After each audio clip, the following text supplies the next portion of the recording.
Good morning, good morning, good morning, or good afternoon, good day, good whatever and wherever you are in this big, beautiful, and messy world. I am Carol C.C. Miller, your positive life strategist, peace activator, and global hugger, coming to you with another episode of Embrace Your Life Chat, where the intention is to heighten celebrations and lessen sorrows through a positive focus. I am in Chicago. It is a hot summer day here. Let me know where you're joining me from and what's going on in your world.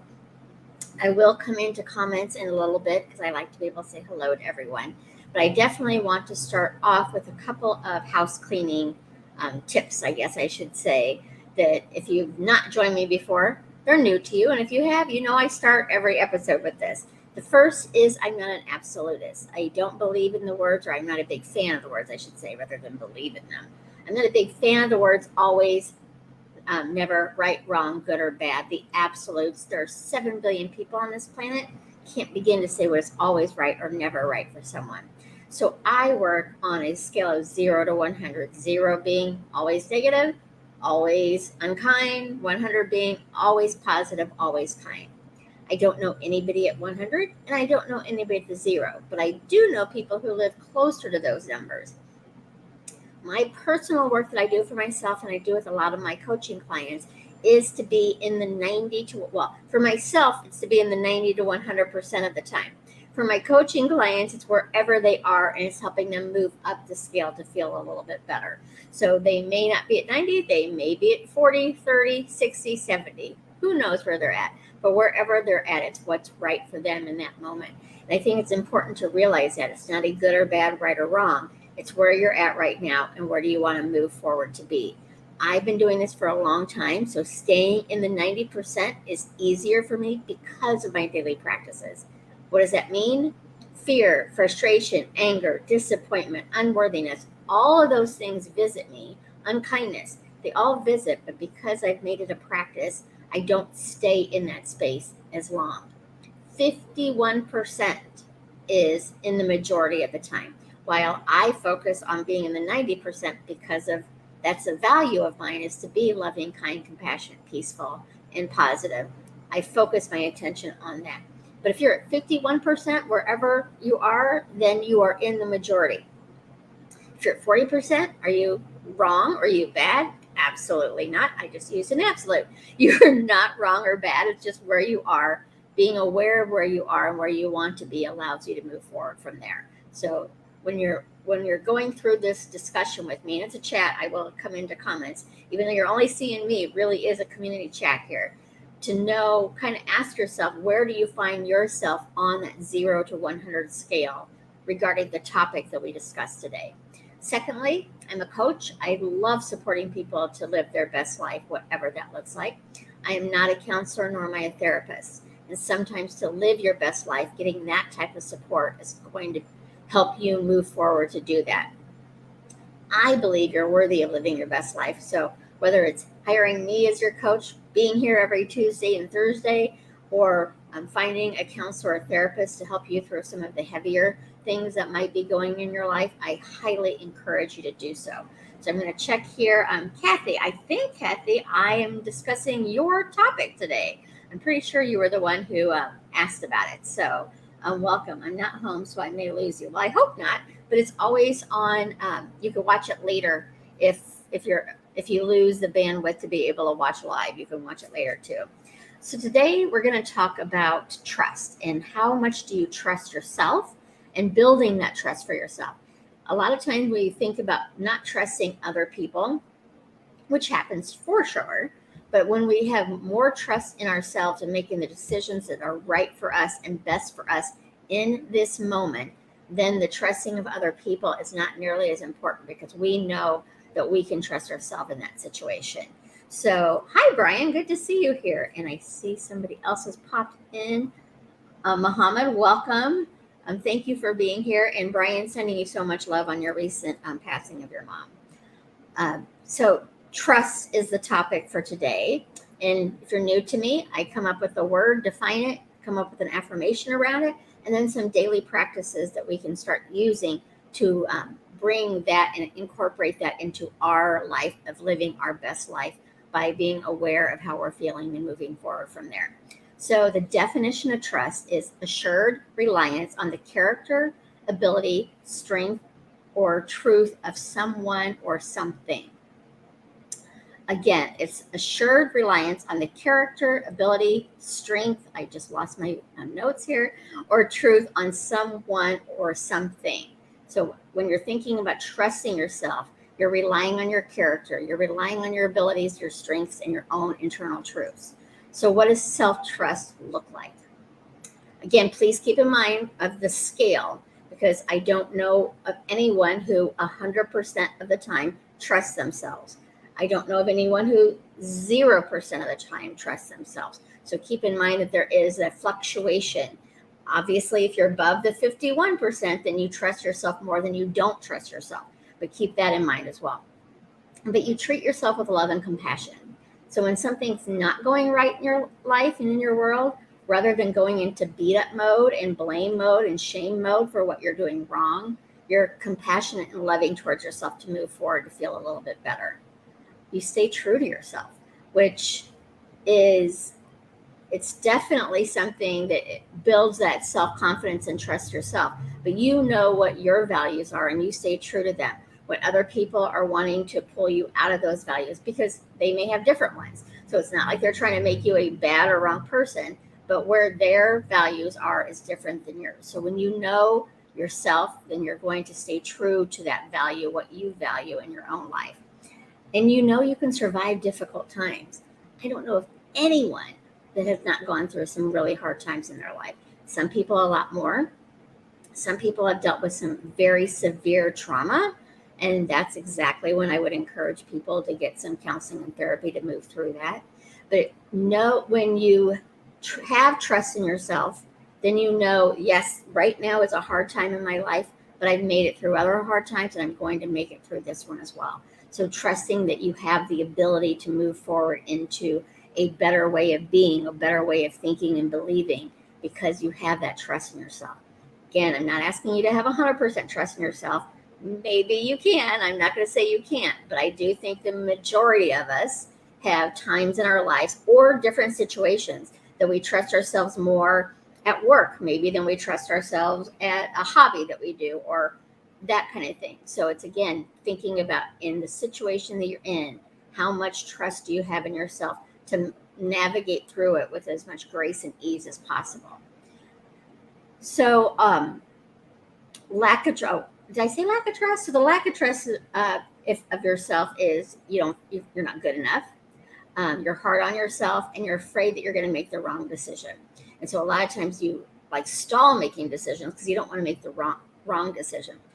The more you trust yourself, the more you start to be aware of, this is the right decision for me right now. Maybe that decision in 2 months is going to change. 6 months is going to change. 5 years from now, it's going to change. But for right now, this is the right decision, even if it's a hard decision, or I should say, especially if it's a hard decision. When you trust yourself, you're going to make the right next step for yourself and be okay with shifting and diverting it into another way as you grow through that. So our affirmation today, and affirmations is just a statement. It's not a right or wrong, good or bad. It's just a statement. We make it right or we make it wrong. I work with positive affirmations. You can have a negative affirmation when you're affirming the things when you're saying, I don't like this, I'm not good at this, I'm bad at that. You are affirming that to yourself by that statement. When your statement is about things that you want and you're happy and positive about, those are positive affirmations. However, a positive statement like, I am smart, pretty sure you guys would agree that that is a positive statement. But however, if I don't truly feel smart and I say I am smart, then I've negated it because I've immediately said, no, you're not. In my head, I've already said, no, I'm not.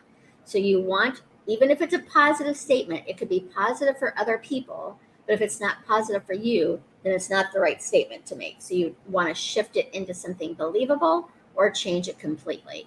So today I thought about several different ones because trust is really a big topic and we could have many different affirmations on it. And I absolutely said that word again. I encourage you to create some affirmations that will help build your trust in yourself. But for this topic, I don't remember exactly what Kathy had mentioned for it. I'm pretty sure it was you, Kathy. But the affirmation is, I am willing to trust myself. When you're in a place where you don't think you can trust yourself, or you're on autopilot, so you're not even paying attention whether it's a trust issue or not, be willing to trust yourself. Or I am in the process of trusting myself. If those don't sound good because you immediately say, no, I'm not willing to trust myself, I've made really bad decisions in the past, then come up with something that is believable to you. It can be a stretch from where you are, but you want it to be believable. So some tips on building your trust muscles would be, is usually it's the first one I come up with. It's not always the first, but is to be aware of how you feel. When you're in awareness, then you can adjust from there. When you're on autopilot, life is living you, you're not living life. So when you're awareness that you don't feel good and maybe you're not comfortable with a decision you need to make, you have that awareness, so you can now shift. You can go into the affirmations. You can look back at other times in your life that you did make good decisions for yourself. But the awareness is key, because it allows you to stay where you're at. And sometimes, you know what, we need to feel those feelings. So if you're really upset, maybe right now you're not ready to feel a little bit better. So you sit in that space, because it's asking to be heard and acknowledged. When we listen to that, we dissipate it. When we shove it aside and pretend it's not there, we're not getting rid of it. We're just ignoring it. And it usually comes back a little bit louder and a little bit louder and a little bit louder until we finally listen to it. So it's really about where you're at right now. How does it feel? If it doesn't feel good and you're able to move forward, take small steps to move forward. If it doesn't feel good and you're not ready yet to move on from it, listen to it. What is it trying to tell you? What is that fear about? Why don't you feel worthy of moving on into whatever's going on? So it's really about sitting still and being okay with the not okay. And that truly is okay to not be okay all the time. Keep in mind, we're talking about a scale. If you're 100% happy all the time, I want to meet you, because I don't know of anybody who is 100% happy all the time. I know people who are on, the 80 to 90 to 95%, but they all have their own challenges, their own self-doubt, or a challenge that they may be going through. My guess is if they are at those higher numbers, they have made it a conscious decision to keep working on it, so they stay in that level. Not about right or wrong, good or bad. It's who you are, and who do you want to show up as today.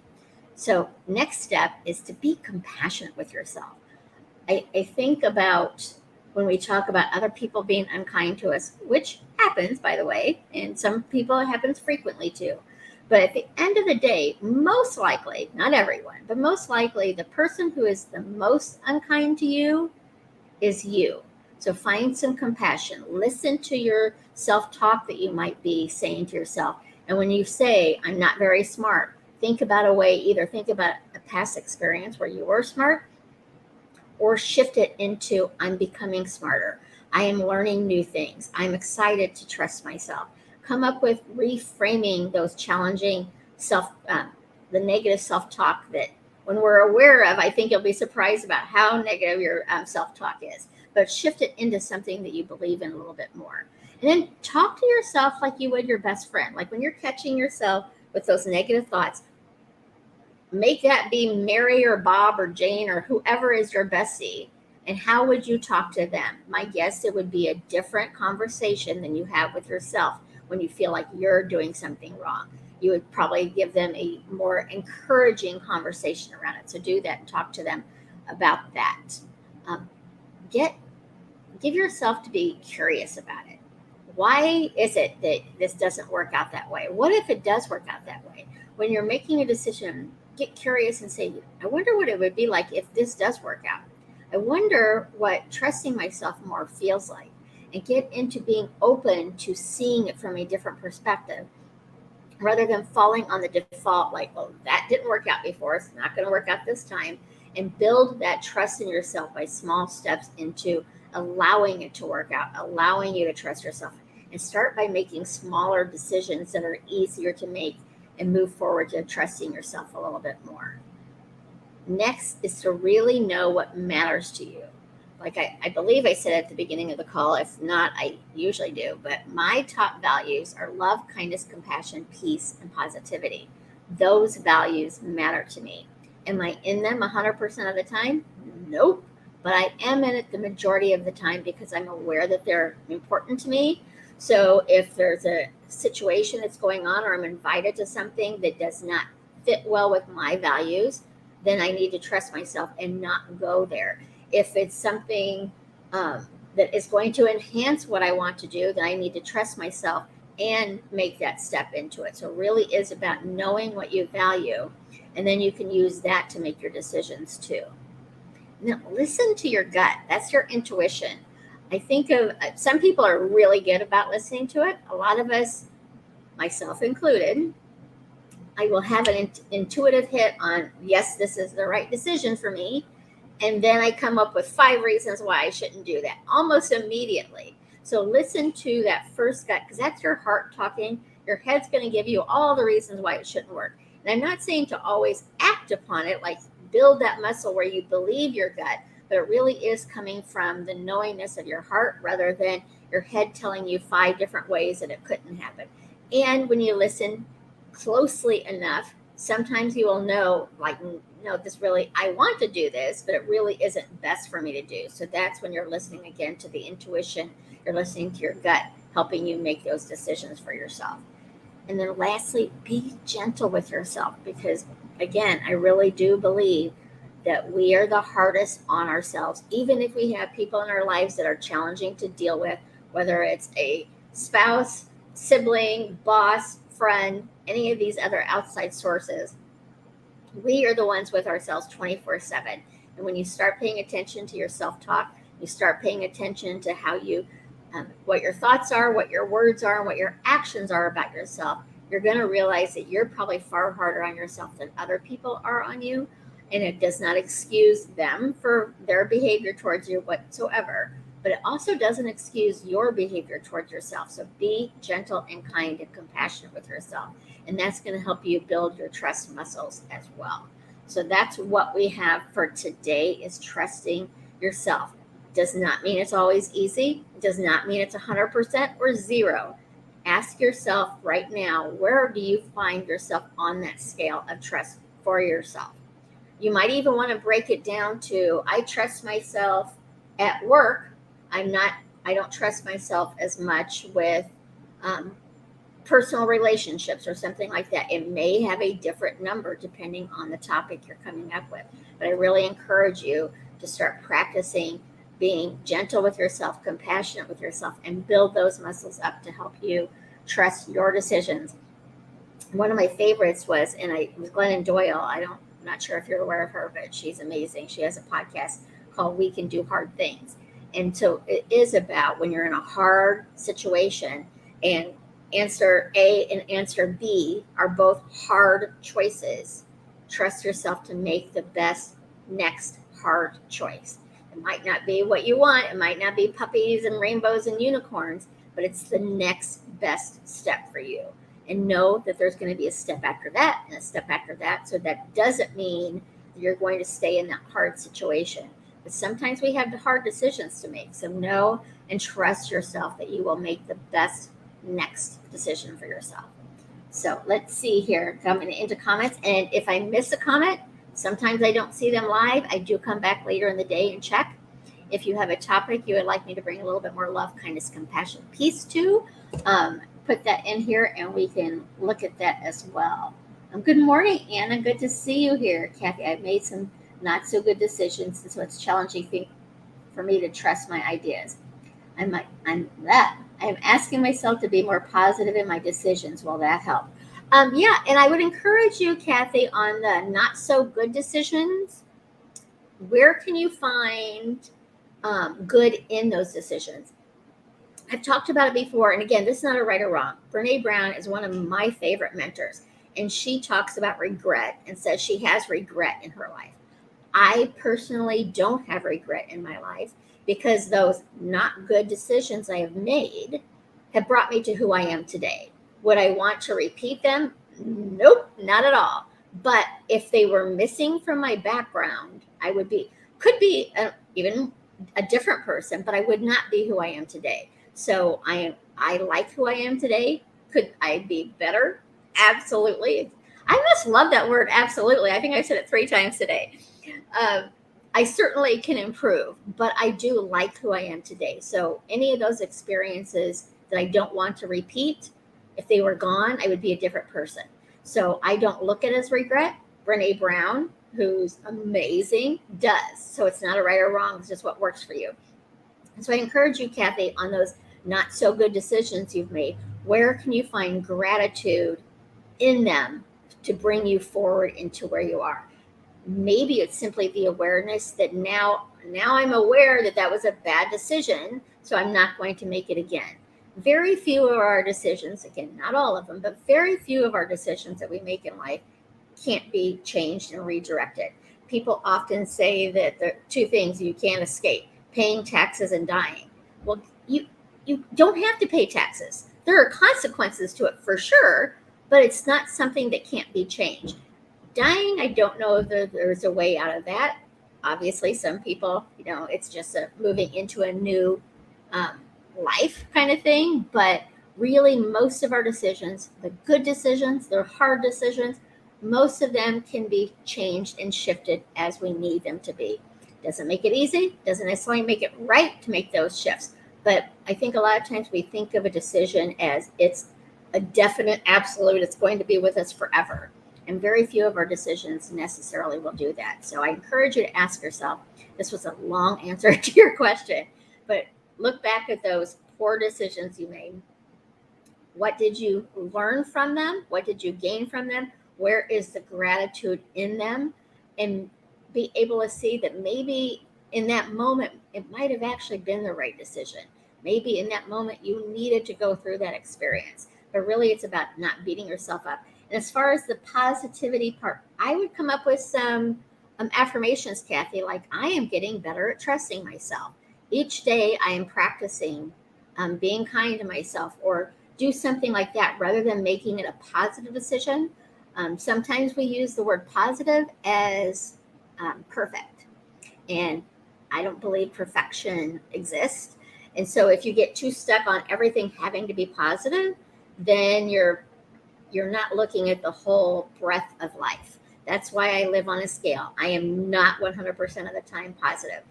I was going to bring it up, and I'm not going to now. But last week, I volunteer sailing. I've sailed for over 20 years, and I had a very not positive experience last week with somebody who was, let's just say, less than kind.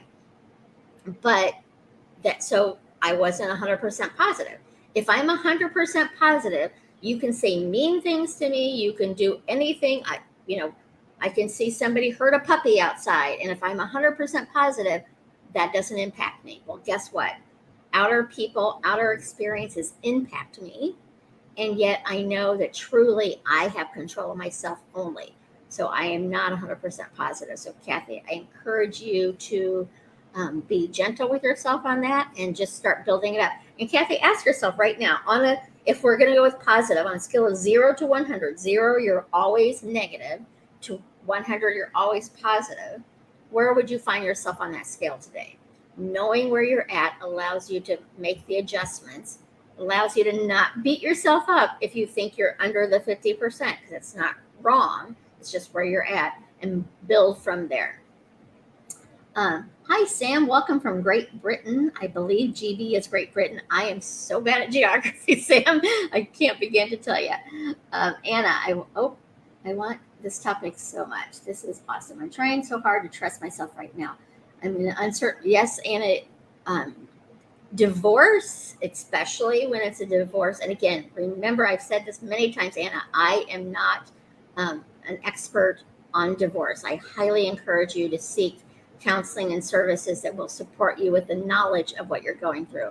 But when you go through a divorce, especially when it's one that you didn't want, it's very easy to doubt yourself. So I want you to go into some very gentle affirmations, and it would be really about each day I'm getting better at it.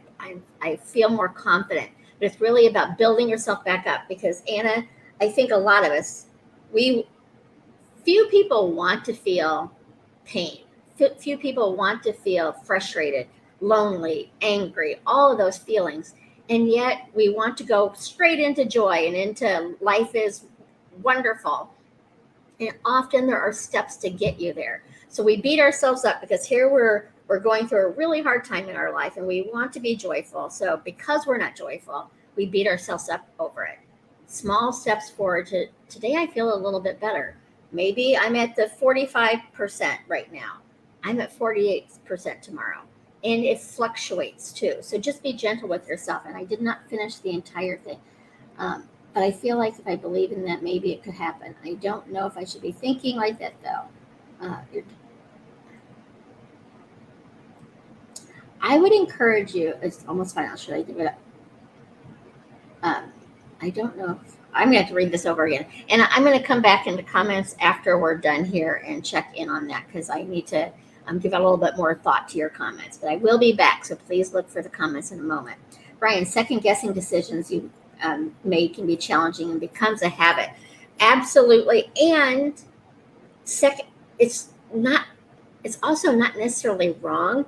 I tend to make decisions pretty quickly and sometimes too quickly. Like I don't always look at everything that the decision goes into. So sometimes it's just like that. I make it. And then later I'm like, oh, I didn't think about A, B, and C. So it really goes back to what works best for you.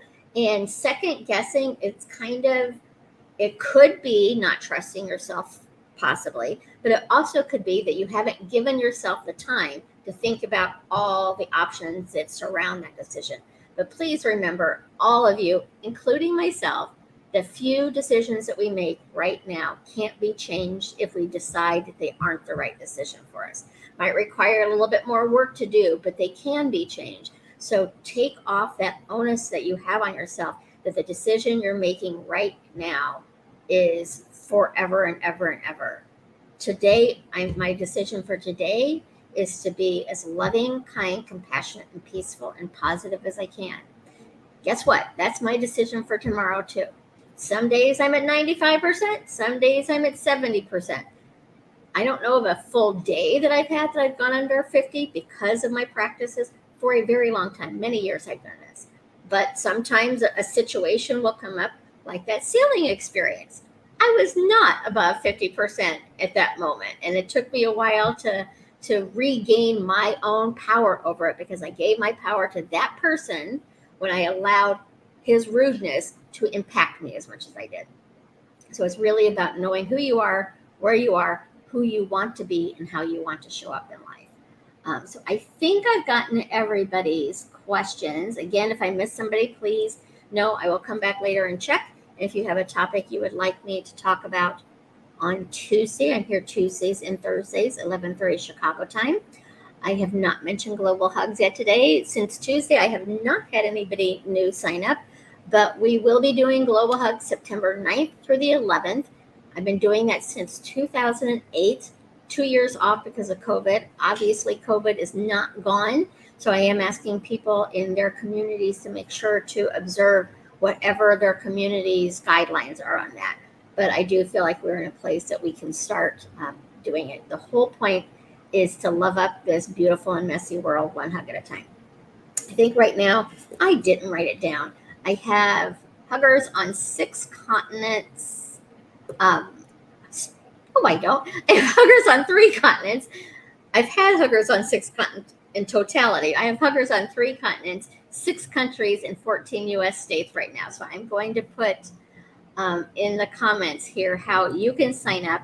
And you can also sign up as offering hugs to your family members that weekend and just taking some pictures and sharing them with me for the global group pictures that I will share. But when I started Global Hugs in 2008, or started doing free hugs, 2004, a man named Juan Man in Australia created the movement. I watched his video, which was very powerful.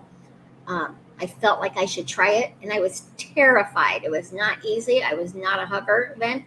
Now I'm a total hugger. But back in 2008, I was terrified. So I encourage you to look at it, see if it's something that you're curious about, see if it's something that you're willing to try out and join. Some people easily sign up and it's a no-brainer for them. Other people are like, there's no way I would do that. So wherever you find yourself on that spectrum, I would love it if you would go look at this link. Did I put it in there? Well, I have to put it in there before you can look at the link. There you go.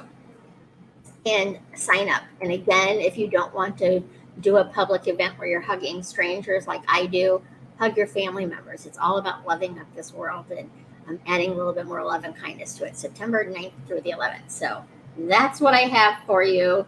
I don't see any other questions, so I'm going to let you go for the day. I will be back Tuesday. Oh, I did totally forget. Next Wednesday, so I'll mention again on Tuesday, but I do a group coaching session. It's called Dream Activation. So you come in and it's a Zoom call. You come in and you talk about whatever dream you're wanting to bring into your life. And then you sit back and listen to it as if it's already here. It's a very powerful, high energy and fun experience. And it's just a quick, inexpensive way to kind of see what coaching with me is like. So I will, I'm going to put my LinkedIn, not LinkedIn. Where are my words today? I'm going to put in my link tree that has all the different links on how to access pugs, how to access personal individual coaching or group coaching with me. That's Wednesday, 6 p.m. in the evening. Come join me there for activating your dreams. But I will see you on Tuesday for sure. And I will come back later today to see if there's any other comments. Anna, I will come back and look at your comment as well. And I will talk to you all then.